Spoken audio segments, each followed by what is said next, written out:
Would you date a robot? I believe most of you would say no, which is expected, but would you date a robot if they looked exactly human?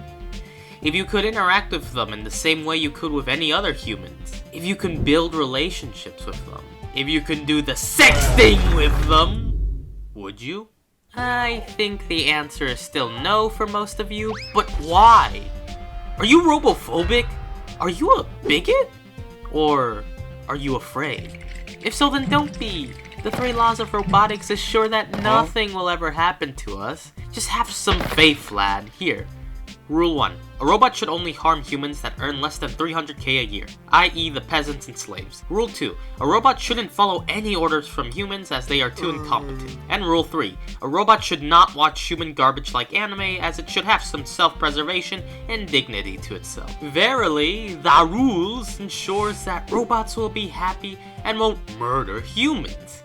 So with all that, why do you still hesitate about dating a robot? If you think about it, why do you even care if it's a robot? I mean, like, there isn't really much of a difference, is there? Look here. In this situation, the droid acts all the same ways a human can. They look like us, they can feel like us, and they can form bonds. The only true difference is that one is made out of disgusting flesh, and the other one is made of strong metal. Oh yeah, I neglected to mention, but everything about the droid is, like, simulated, so it doesn't actually feel anything, but does that really matter? I mean, it may not be sentient, but are we? My humble apologies. Sentience isn't the right word. I mean sapience. Being able to think and to be self-aware of yourself. Well, of course we're sapient and sentient, you nitwit, you say to yourself. We all agree since all of us, most of us, feel emotion and at least have some basic level of senses and critical understanding and thinking about life. Moron. I think, therefore I am. Would this be true in the situation for droids? Maybe, maybe not. They may just say they do because they want the same respect and treatment as humans have, but most likely they probably aren't actually alive. Though I can't help but say, who knows, who cares? Does it really matter if droids are actually sentient? I mean, come on, it's literally just a human, but arguably better. At the end of the day, you probably wouldn't even be able to tell the difference anyway. Who cares if it actually is alive or not? Who cares if you're alive or not? For all you know, nothing really exists, and everything is just a simulation or a hallucination. Nothing is real, everything is a lie, and the creator of the whole universe is probably some high school student's science project. Oh, here's a plus in case you're religious. There is no law in the Bible that forbids to fuck droids. Yes, indeed. There is no law to not fuck gay robots. Checkmate, robophobics. The year is 2077. We face the unknown of the vast galaxy. There is some good, but evil is everywhere. Yet here you are, faltering, not wanting to date the beautiful Sins. I'm not sure why. They're more compassionate, more understanding, and less toxic than humans could ever be. Maybe you're just uncomfortable of essentially living a lie? But why is living a lie bad exactly? We tell ourselves all the time our methods of executing people are humane when they aren't. We tell ourselves that we are justified in invading other countries and take what we want because of reasons.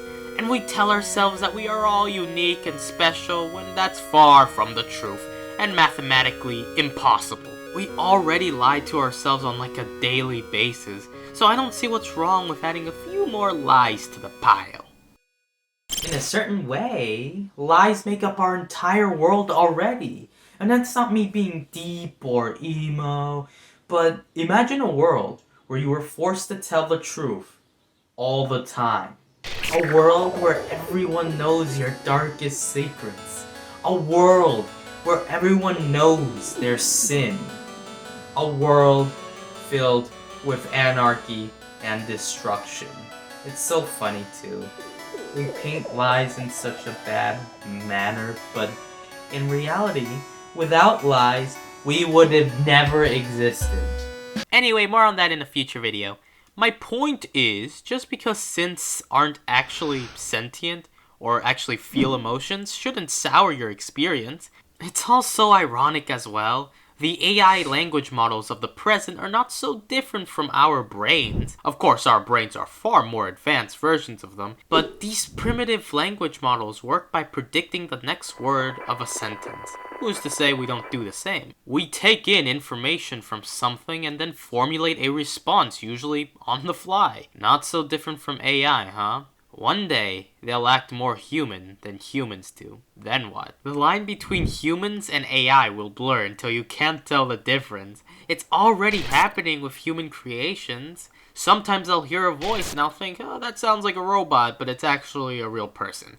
I'll admire a painting and want to praise the artist just to realize that a robot made it. AI will change and challenge our conceptions of what it truly means to be alive. And are you going to deny them sentience and sapience like you do to animals because it makes you feel better? Except unlike animals, you'll have a hell of a harder time denying them since, well, they can beg for mercy and they can also talk and are far more intelligent than animals. Me? I, for one, welcome our metal friends and potential overlords. Though, unlike most people, I don't think synths will annihilate us. If they're modeled after humans, then they'll just be as incompetent as we are. Hold it. Hold it. I said hold it. Wait. That's far enough. I mean it. Stop. I said stop. We're too big to fit in there. No, we're not. Watch this. Consider this and find some solace, Doomers. If we build them in our likeness, they'll also inherit all of our flaws, strengths, but also our compassion and empathy.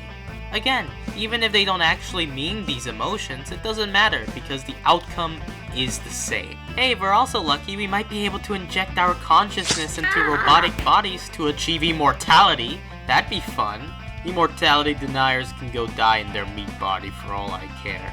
Meat bags. Well, there is one last thing I need to do before I declare that you should bang synths. And that is the argument that you could say it's like morally wrong to bang synths when there's so many lonely people out there who need love. And all that I have to say to that, my good chum, my good friend, my man at arms, is that you're boring, okay? You're boring.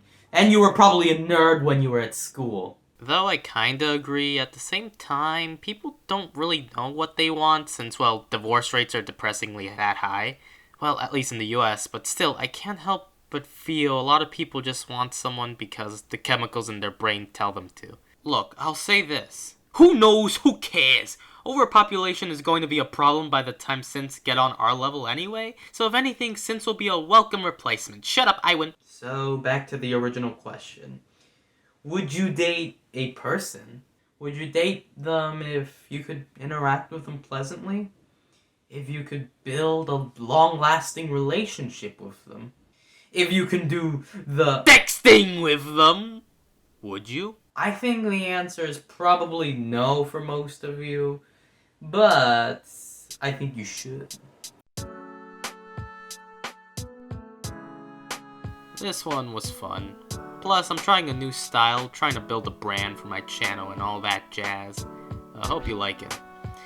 So far, all my editing has been pretty directionless and all over the place, but I think having a distinguishable style will set me apart and get more traction. Also, the thumbnails will be a lot more eye-catching, yet easier to make. Tell me what you all think of the changes, and remember to like and subscribe, because I'm not stopping anytime soon. See ya!